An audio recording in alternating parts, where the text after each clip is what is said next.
Poughkeepsie. A small city tucked along the Hudson River. To most, it's the kind of place that looks peaceful, predictable even. Quaint neighborhoods, a close-knit community, and the calm rhythm of upstate New York life. But in the late 1990s, that calm was just a mask, hiding a horror that would take years to uncover. Before we dive in, make sure to subscribe to this channel and hit that bell icon, because this is just the beginning. Stay tuned as we uncover one of the most disturbing secrets ever buried in small-town America. In 1996, Poughkeepsie was the kind of town people drove through without a second thought. Home to college students, factory workers, and families who'd lived there for generations. On weekends, you'd find people at the farmer's market or watching high school football.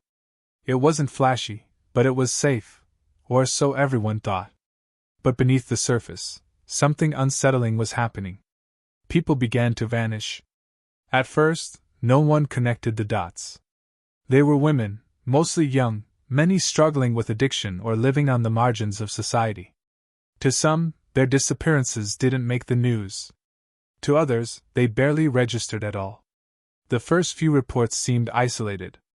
A woman didn't come home. A friend couldn't reach her. Police chalked it up to lifestyle choices, transient living, or personal troubles. But as weeks turned into months, patterns began to form, and a quiet fear crept into Poughkeepsie's streets. By late 1997, whispers started spreading through the community. People noticed patrol cars lingering near certain corners of Main Street. Women stopped walking alone at night. Bartenders and taxi drivers swapped stories about missing faces, people they'd seen every week, suddenly gone. At police headquarters, the tension was growing. Officers knew something was wrong, but they had little to go on. Many of the victims lived precarious lives, no fixed addresses, no family nearby to report them missing. Files piled up. Leads went cold. The few who dared to speak about it were brushed off. She probably left town, some said. Maybe she's in rehab. But those who knew them best, their friends, their mothers, their children, insisted otherwise. Something was happening in Poughkeepsie, and it was only getting worse. You could feel the shift. Poughkeepsie, once known for its quiet charm, began to carry a different kind of silence, one heavy with suspicion and fear. Police briefings grew more urgent. Detectives tried to reassure the public, holding short press conferences filled with vague statements. "We're pursuing all leads. There's no reason to panic." But behind closed doors, they were running out of answers. The media started asking questions, and suddenly, Poughkeepsie wasn't just a quiet town anymore. It was the backdrop to a mystery, one that seemed to be getting darker by the day. The victims had names, stories, lives that mattered. Some were mothers, others daughters or sisters. Many were trying to rebuild, to escape the grip of poverty or addiction. Each disappearance followed a familiar rhythm: last seen walking alone at night, last call at a bar, a quick trip for groceries, and then nothing. Weeks would pass before anyone realized they were gone. Detectives began noticing similarities in the reports, similar locations, similar last sightings. The term, possible serial offender, started to surface in quiet conversations. But without bodies, without evidence, it was just speculation. The truth was hiding in plain sight. Somewhere in Poughkeepsie, a killer was moving freely, blending into the background, invisible to everyone around him. Few people paid much attention to the two-story home on Fulton Avenue. It looked worn but ordinary, one of many aging houses in a working-class neighborhood. A family lived there, a mother, a father, several children. The eldest son, Kendall François, worked as a janitor at a local school. Neighbors sometimes complained about the smell coming from the house, but explanations were always ready: plumbing issues, maybe garbage. Nothing that raised alarms. But if anyone had stepped inside, they would have discovered something unimaginable. For now, no one knew. The house remained just another backdrop to an unfolding nightmare, its secrets buried behind locked doors. By 1998, the police department was under intense scrutiny. Families of the missing demanded answers. Activists accused the police of ignoring the disappearances because the victims were women from the margins of society. Detectives were exhausted. They had dozens of open cases, but little evidence. Still, something about the pattern nagged at them: the clustering of missing women, the lack of any trace. Someone had to be responsible. But who? And how had they evaded capture for so long? In small towns, people often believe they know everyone, their neighbors, their routines, their habits. But sometimes, evil doesn't lurk in the shadows. Sometimes it lives right next door.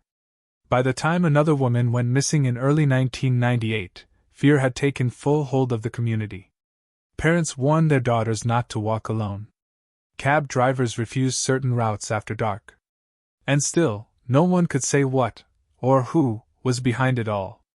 The Hudson River became a symbol of dread, its dark waters rumored to hold secrets no one wanted to find.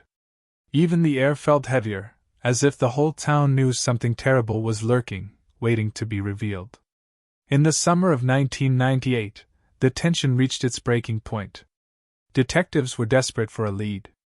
Then, a woman walked into the station with a story that would change everything. But that's where our story takes its first true turn. What she told police would finally crack open Poughkeepsie's darkest secret, and reveal the monster who had been hiding in plain sight.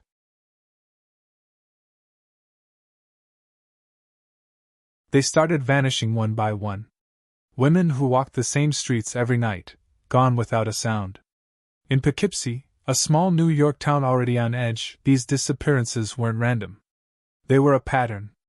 A silent predator was hunting, and nobody realized how close he really was. If you thought the last episode was chilling, stay with us, because what happened next would plunge Poughkeepsie into full-blown terror. It began with a few missing person flyers taped to lampposts. A name, a photo, a plea for help. Soon, those flyers multiplied, covering walls, bus stops, even telephone poles near the train station. At first, police believed these women had left town voluntarily. Some had struggled with addiction. Others were known to work along Main Street, where the red lights glowed through the fog. To many, their disappearances were dismissed, written off as choices, not crimes. But for the families left behind, it didn't add up. These weren't women who simply disappeared. They were daughters, mothers, sisters, and they never called home again. One mother remembers the last time she saw her daughter. A quick hug, a promise to call in the morning. That call never came. She went to the police. They told her to wait, maybe she needed space, maybe she'd be back. Days turned into weeks. Weeks turned into silence. We had cases piling up. Different ages, different backgrounds, but one thing in common: they were all gone. No trace, no leads, no closure. Each time a new report came in, detectives reopened the old ones. Same pattern. Last seen near Main Street. Last known contact late at night. The families began to band together, comparing notes, sharing hope, and slowly realizing this wasn't coincidence. Someone was taking these women. Detectives started mapping the disappearances. When they placed the pins on a city map, the pattern was unmistakable, all within a few miles of each other. At this point, whispers began. The word serial surfaced quietly among investigators, but no one dared to say it out loud. Not yet. Police resources were stretched thin. Each missing case required hours of legwork, and without bodies, there was no proof of foul play. Still, something in their gut told them this wasn't random. The women's lives overlapped. They knew the same streets, the same shelters, the same danger. Somewhere in that web, a predator was hiding. As 1997 turned into 1998, fear settled over Poughkeepsie like a storm cloud. Street workers stopped taking clients they didn't recognize. Locals stopped walking alone after dark. Bars closed early. Taxi drivers shared warnings over their radios. Even the police patrols grew more frequent, yet the disappearances didn't stop.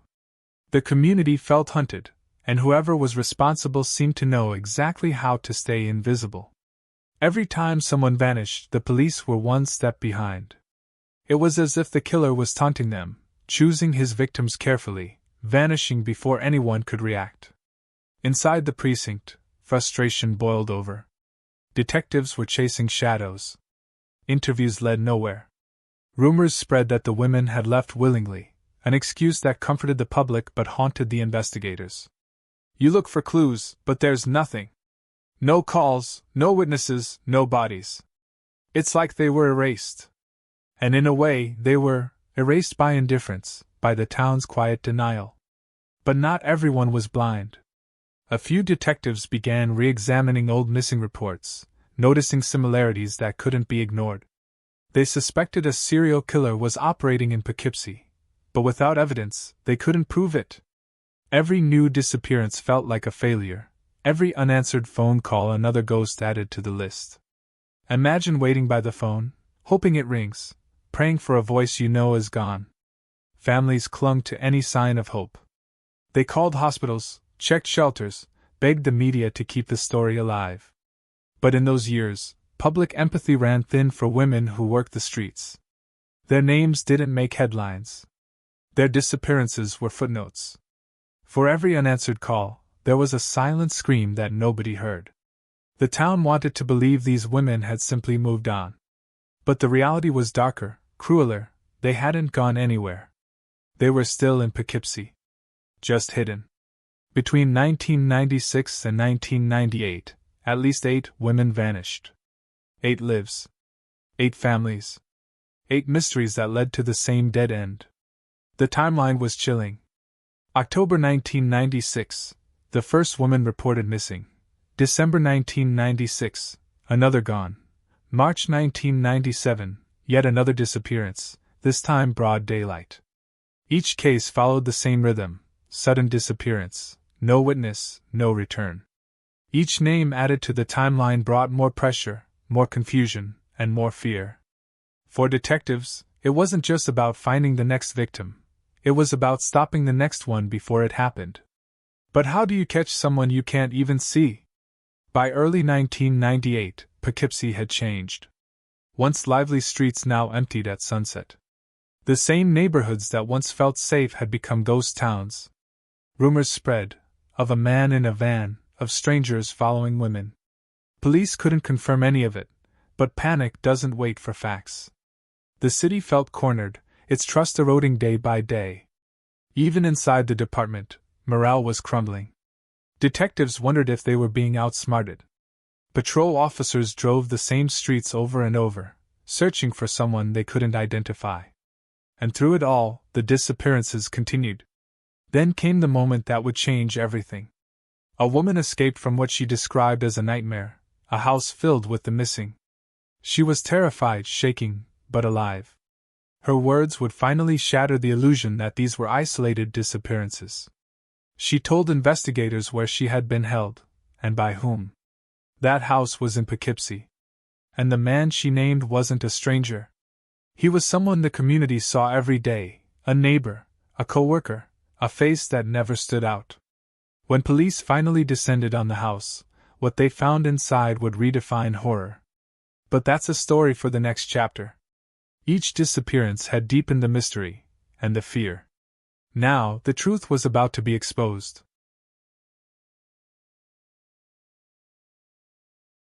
Sometimes, evil doesn't hide in the shadows.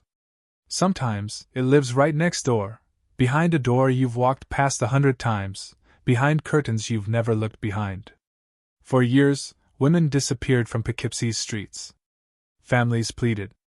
Police searched. But the truth, the horrifying truth, was waiting inside one unremarkable house on Fulton Avenue. And the man living there? He wasn't a stranger. He was someone the community trusted, a school janitor, a quiet neighbor, a man who smiled as he passed you on the sidewalk. This is the story of Kendall François, and the nightmare he hid in plain sight. Kendall François seemed like the last person anyone would suspect. Born and raised in Poughkeepsie, he was described as polite, soft-spoken, almost invisible. He worked as a janitor at the local middle school. Teachers said he kept to himself. Students barely noticed him. He lived with his parents and younger sister in a 2-story home on 99 Fulton Avenue. The house looked ordinary, Faded paint, cluttered porch, the kind of place that blended into the background. But inside, the walls hid something unimaginable. The François family wasn't rich, but they were known. Churchgoers. Hard-working. Private. Neighbors said they seemed quiet, maybe a bit withdrawn, but never dangerous. Occasionally, neighbors complained about a strange odor coming from the house. The smell was overwhelming in the summer, thick, rotten, inescapable. We thought it was plumbing. Maybe garbage. But it never went away. When city inspectors were called, Kendall had an answer ready. "It's the pipes," he said. Or, "We have rats in the walls." Each time, the problem was brushed off. No one wanted to imagine the truth, that what they smelled wasn't garbage, or rats, or bad plumbing. It was death. Kendall stood out, but not for reasons that drew suspicion. He was large, over 6 feet tall, weighing well over 300 pounds, an intimidating presence to some yet oddly shy. He had trouble fitting in. His hygiene was poor. Coworkers whispered about his body odor, calling him stinky. He was teased, laughed at, but never feared. No one realized that the same man they mocked at work was returning each night to a home filled with the bodies of women he had murdered. The François home had become a tomb. The rooms were cluttered, layered with filth. Rotten food piled on tables. Trash covered the floors. Flies filled the air. Some rooms were sealed off, the doors nailed shut. Others smelled so bad even the family avoided them. How could they not know? That question would haunt investigators for years. Because what was hidden there went far beyond neglect or squalor. Behind the walls, under the floorboards, and even inside the attic, the remains of multiple missing women were decomposing in secret. The investigation had hit a dead end, until one woman escaped.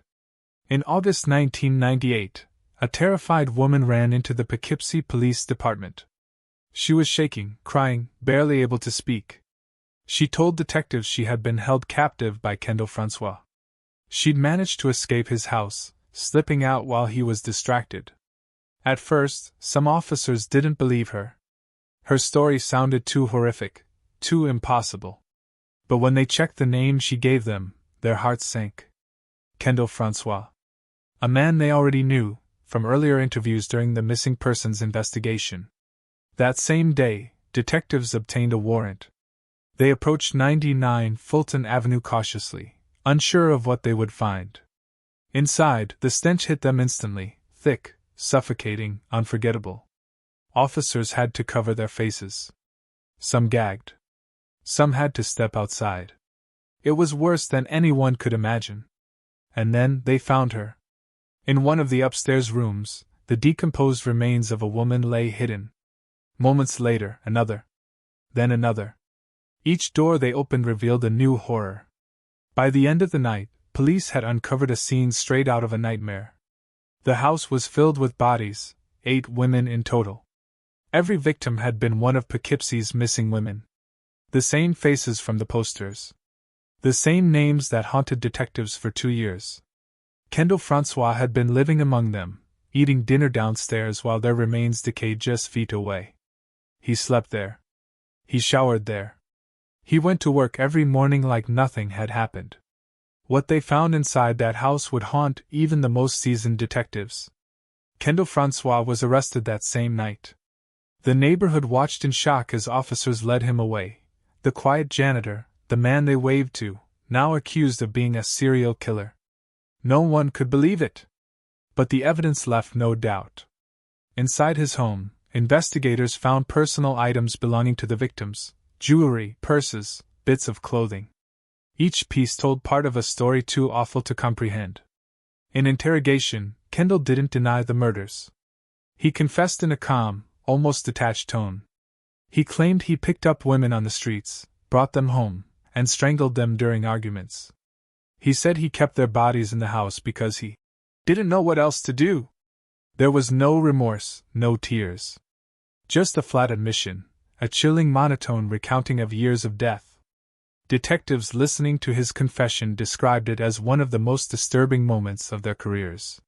For the families of the victims, the horror was finally explained. but closure was impossible. In the end, the man Poughkeepsie thought they knew, the quiet worker, the neighbor, the janitor, turned out to be one of New York's most chilling serial killers. The house was eventually torn down. But even now, people who lived nearby say they can't forget the smell, the sight, or the realization that for years, they'd been living beside a monster. The walls of 99 Fulton Avenue are gone now, but their story remains, a reminder that evil can wear the most ordinary face.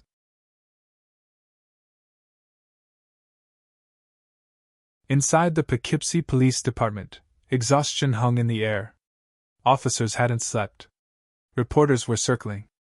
And outside, the town was reeling from what they had just discovered on Fulton Avenue. But the nightmare wasn't over. There were still questions: how, why, and how long. Only one person could answer them: Kendall François. He was sitting just a few feet away, silent, still, waiting. And when he finally spoke, his words confirmed what investigators had feared all along. The interview began just after midnight. Kendall François had been in custody for hours, but he showed no signs of distress. No panic, no remorse, no confusion. He sat quietly, large, expressionless, eyes heavy but alert. He didn't ask for a lawyer. He didn't ask for food. He just waited. When the detectives finally asked if he knew why he was there, he said softly, "Because of the girls." Those 4 words froze the room. Before his confession, detectives had already begun connecting the dots. Each missing woman's last known location formed a cluster that pointed back toward one place: Kendall's neighborhood. They checked old traffic reports, patrol logs, and statements from other women on the streets. The same name kept appearing: Kenny. He'd been interviewed before, early in the investigation. At the time, he seemed cooperative, even helpful. He'd claimed he knew some of the missing women, had given them rides a few times. Police had no evidence to link him directly to the crimes, so he was released. Now, everything they'd overlooked came flooding back, every clue, every detail they hadn't pieced together. Kendall François didn't fit the profile of a typical killer. He didn't gloat. He didn't rage. He spoke with the same calm, deliberate tone as a man describing his morning routine. "I didn't mean to at first. It just happened. And then it kept happening." Detectives leaned in, trying to understand. He told them he would pick up women, usually late at night, near Main Street. They would argue. He'd lose control. He said the strangling wasn't planned, that it came in the moment. But what chilled investigators most wasn't the act itself. It was how he described living with the aftermath. He admitted keeping their bodies inside his home. Some for days. Others for months. He hid them in rooms, closets, even the attic, as if they were invisible to him. As Kendall talked, detectives began creating a timeline, marking each victim's disappearance, each location, each connection. Every case matched his story. The names, the timing, even small details only the killer could know. He remembered them all, by name, by appearance, by how he met them. One detective later said, "It was like listening to someone recall a shopping list. No emotion. No hesitation." Each detail he shared filled another blank on the board. And as the hours passed, a horrifying picture came into focus, a systematic pattern of violence carried out over nearly 2 years. For the investigators, this wasn't just another case. These were faces they'd seen on missing posters for years. These were families they'd consoled, vigils they'd attended, streets they'd patrolled. And now, the answers they'd been searching for were spilling out of the mouth of a man who showed no sign of remorse. One officer had to step out of the room. Another sat in silence, fists clenched. François described each murder in detail. He talked about the arguments, the moments of violence, and the chilling aftermath of cleaning up, or not cleaning up at all. The more he spoke, the clearer it became: this wasn't madness. It was control. He had learned how to hide in plain sight. Back at the house, crime scene teams worked for days collecting evidence. Every item mattered, every object a clue in understanding the scope of his crimes. Personal effects belonging to multiple victims were found throughout the home. Some in drawers, some under furniture, some mixed with everyday household items. Meanwhile, Kendall continued talking. He didn't flinch when detectives confronted him with photos. He didn't deny a single name. His words confirmed what investigators had feared all along, that Poughkeepsie's missing women hadn't vanished. They had been murdered, one, by the man they least suspected. When psychologists later interviewed Kendall, they described his demeanor as detached, almost clinical. He didn't see himself as a monster. He saw himself as troubled. He blamed stress, loneliness, rejection. But behind those excuses was a pattern of deliberate violence. Each killing followed the same ritual: lure, argument, strangulation, concealment. He had grown comfortable with death, even indifferent to it. And all the while, his family lived under the same roof, unaware of the horrors sealed just a few steps away. After hours of questioning, Kendall's confession was complete. He detailed 8 murders, though investigators suspected there could be more. When they asked him why he finally told the truth, he simply said, "I was tired." No remorse. No apology. Just exhaustion. For detectives, the words were both a relief and a torment. They had their killer, but nothing could erase what they'd seen inside that house, or what they'd heard in that room. The confession broke the case wide open. Prosecutors began building a mountain of evidence. Reporters swarmed Poughkeepsie, calling it the House of Horrors. But for the investigators who sat across from Kendall François that night, the media frenzy didn't matter. What haunted them wasn't the attention, it was the memory. Every sound from that house, every word of his confession, stayed with them. Some never returned to homicide work again. In the end, Kendall François' confession wasn't a revelation, it was confirmation. It proved what Poughkeepsie's families had feared for years. Their daughters hadn't disappeared into the night. They had been taken by someone they passed every day. His calm voice, his emotionless tone, and his willingness to describe every act in perfect detail painted the portrait of a killer who saw his crimes as ordinary. He didn't shout. He didn't gloat. He just told the truth, and that truth chilled the world. The interrogation ended at dawn. The sun rose over Poughkeepsie, but the darkness left behind by Kendall François would never fade.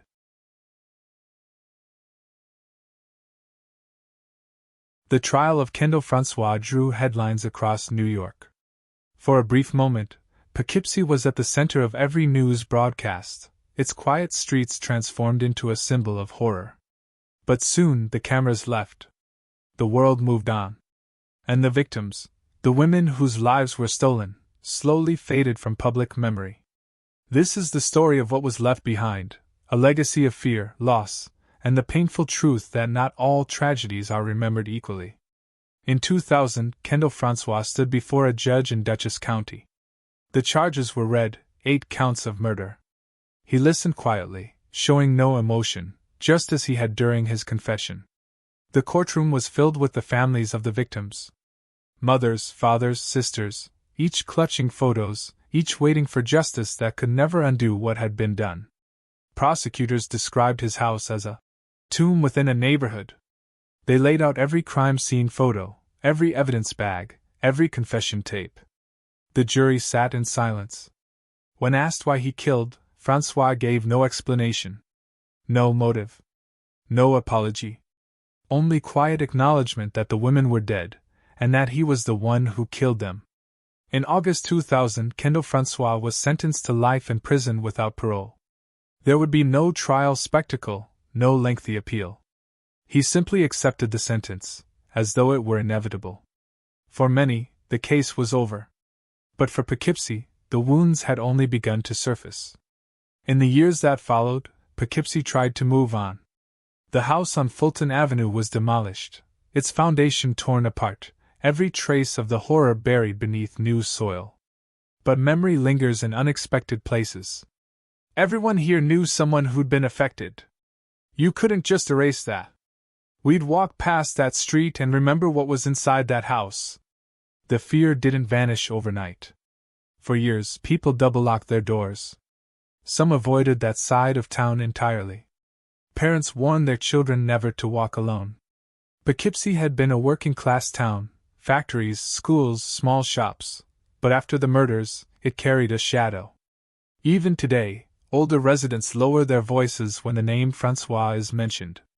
The story that reached the media was about a killer, not the lives he destroyed. They were women, daughters, sisters, mothers. They were part of the same streets that ignored them, women who lived on the margins, struggling with addiction, homelessness, or poverty.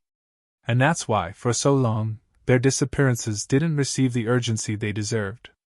If they'd been from wealthier families, the response might have been different. But they weren't. And we failed them for that. The community eventually held memorials.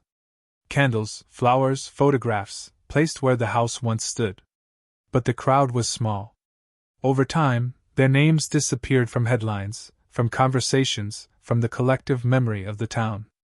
8 women, their stories buried beneath the notoriety of the man who killed them. For a few months, the nation was captivated. Reporters compared François to the most notorious serial killers in history. Newspapers printed sensational stories. House of Horrors, the Poughkeepsie Monster. But then came new scandals, new tragedies, new crimes. The cameras packed up. The headlines changed. And Poughkeepsie slipped from national attention. Today, few remember Kendall François' name outside of true crime circles. His crimes never became a household tale like Bundy or Dahmer. Why? Perhaps because his victims were women society often overlooks. Perhaps because their pain didn't sell as many newspapers. Or maybe because the nation simply wanted to forget. Kendall François spent nearly 2 decades behind bars. He kept to himself, rarely spoke, and was reportedly polite to guards and other inmates. He never gave another interview. Never sought attention. He lived quietly in prison until 2014, when he died of natural causes at the age of 43.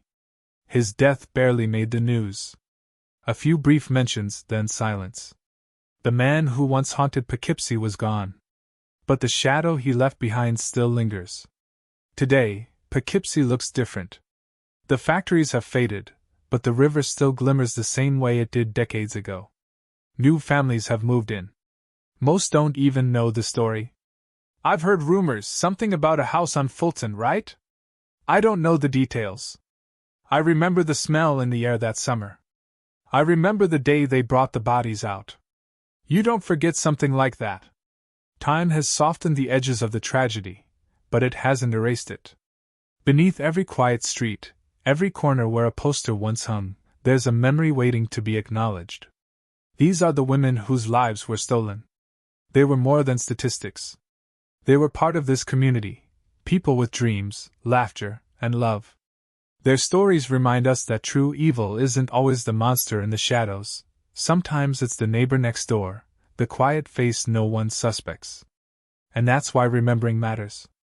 For those who lived through it, the Poughkeepsie murders changed how they saw their town, and how they saw each other. Police reform followed, though quietly. Outreach programs began to protect vulnerable women. Local churches started hosting memorials every September. But the larger world rarely looked back. The story of Kendall François became a footnote, a dark chapter tucked between other, more famous horrors. Maybe that's the greatest tragedy of all, not only the lives lost, but the silence that followed. In the end, the town healed, but never forgot.